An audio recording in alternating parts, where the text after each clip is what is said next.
กราบสวัสดีFCทั้งช่องของสงกรานต์นะคะมื้อนี้จะพามาตามแนวทางของตำลาวนะคะตำลาวของเซียนไซวันวันที่5สิงหาคม69นะคะมื้อคืนนี้กะหลุดนะคะพี่น้องมื้อคืนกะหลุดทั้งที่ซุมือจะบ่หลุดนะคะเลขวิ่งเพิ่นเดินยาวมากหลายงวดแล้วนะคะพี่น้อง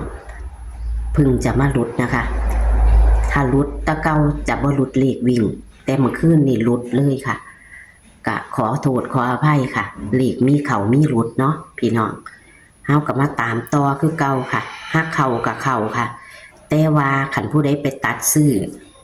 ทางอุบลก็จะเข้าอยู่ค่ะตัวเป็นนินนี่ก็คือ483นี่ทางอุบลมันไปทางอุบลก็คือ43เนาะพี่น้องเนาะ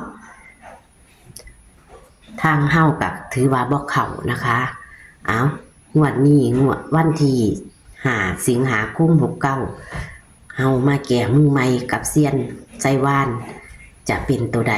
เฮาไปรับชมรับฟังกันได้เลยค่ะ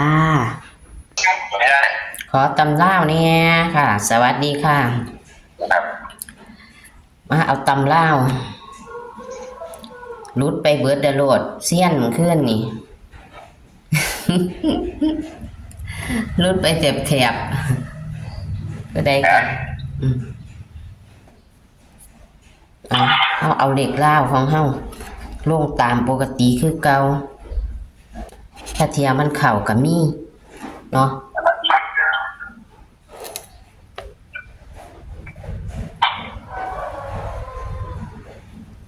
วิ่งค่ะค่ะ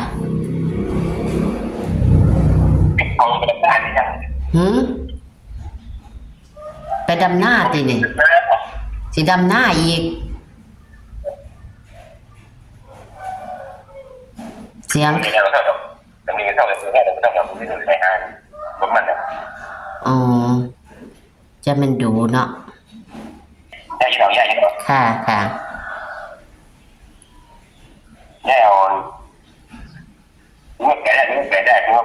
0 กับ 80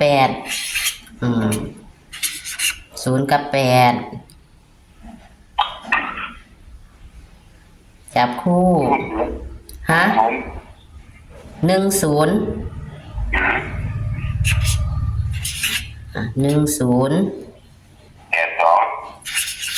82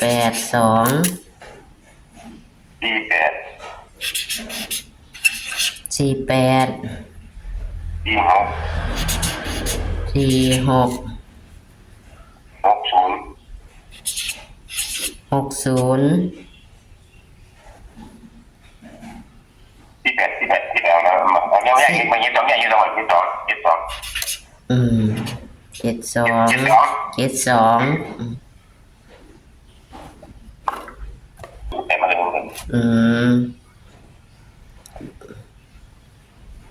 กับ 8เอาแล้วบัดนี้ให้เน้นตัวใดนี่01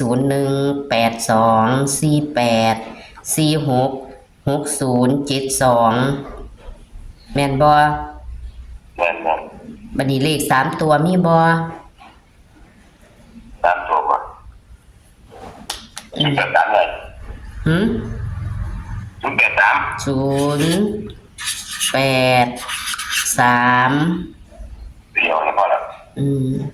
เพราะว่าเลขเจ้าเนี่ย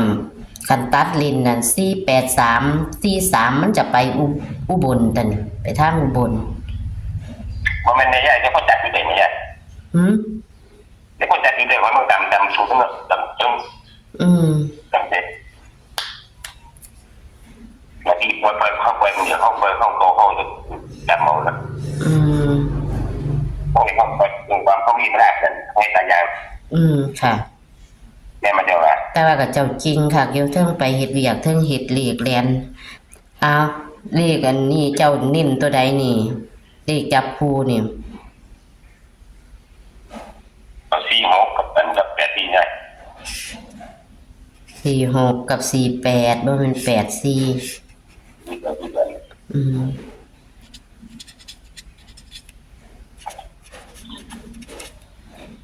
ฮะตรงนี้ก็ได้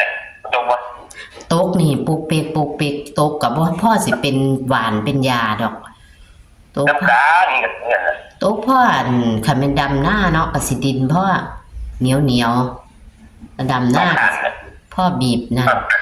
มุ้เจ้าดำหน้ามีน้ำบ่ นี่โอ้ตาเนี่ยใหญ่ไหลน้ำไหลเนี่ย โอ้ดูดน้ำซา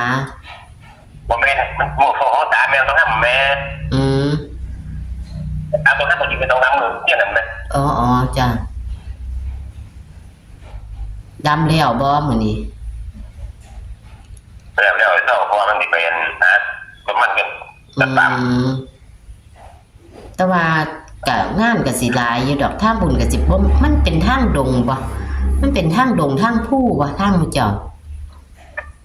ที่เด็กจัดเลยที่ร้านเนี่ย ก็ขอขอบคุณเด้อค่ะขอให้เขาเนาะมื้อนี้เนาะขอให้เขาขอให้เขาเจ้ารวยยกช่องเนี่ยเถอะ มา อ่า มั่นใจตัวใดบุมื้อนี้ เอาใหญ่ที่มันเกิดจะปีเกิดยังไง ก็มักตัวนี้แล้วว่าติบ่ตัวเจ้าว่าเจ้ามักหวะ เพราะมันตั้งแต่บอกแบบที่ที่ของมันแล้วมันมีเนี่ยที่เป็นของที่นะ ค่ะขอขอบคุณค่ะ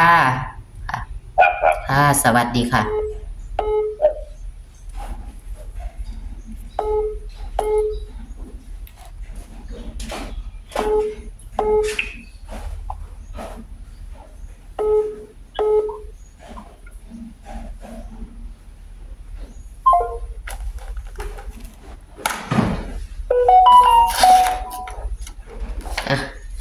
ตัวเลขแนวทางของเซียนการรุดเลยค่ะพี่น้องขึ้นนี่เลขวิ่งกับบ่เข่าซุมือเลขวิ่งเพิ่นสิบ่หลุดเลขวิ่งเพิ่นก็เดินยาวมาอยู่เนาะค่ะเดินยาวมามีมาหลุดมือขึ้นนี่นะคะ เอาไหมพี่น้องเอาไหมตะเกาหลุดแล้วกับเข่าเนาะว่าวิ่งตัวแลนของเซียนไส้ว่านก็เลยนี่ค่ะ วันที่5 สิงหาคม 69ต่ำลาวกับเซียนไส้ว่าน เลขเพิ่นกับว่าหลายหางค่ะต้องเอาค่ะ แคปหน้าจอค่ะ ปกติแล้วเลขเพิ่นจะขึ้นแต้มลงแต้มแต่ว่าหมู่บ้าน483คันตัดลิ้นก็จะไปเข้าทางอุบลนะคะ483ถ้าตัดลิ้นก็จะไปเข้าทางอุบลเด้ออันนี้วันที่4คืนนี้นะคะ483แต่ว่าเลขก็ซ้ำบ่เข้าเนาะค่ะมื้อนี้เลข3ตัวเพิ่นก็ให้หางเดียววิ่ง08จับคู่108248466072เน้นที่4846เด้อ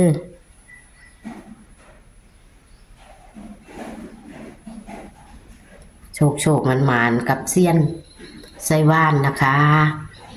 ตำล่าววันที่5 สิงหาคม 69คือวันพุธนี้เนาะพี่น้องเป็นวันของเขากระเทียเพิ่นแก่มือให้ไหมนะคะกระเทียเพิ่นแก่มือให้ไหมได้เนาะพี่น้องขอคนละไลค์คนละแชร์เหมือนเดิมละค่ะให้กับเซียนไส้ว่านในช่องของสงกรานต์นะคะมักกับกดไลค์ใช่กับกดแชร์มักกับจังจัดขัดกับพานนะคะ ตัวเลขเป็นแนวทางต่ำลาบค่ะโชคมันค่ะสวัสดีค่ะ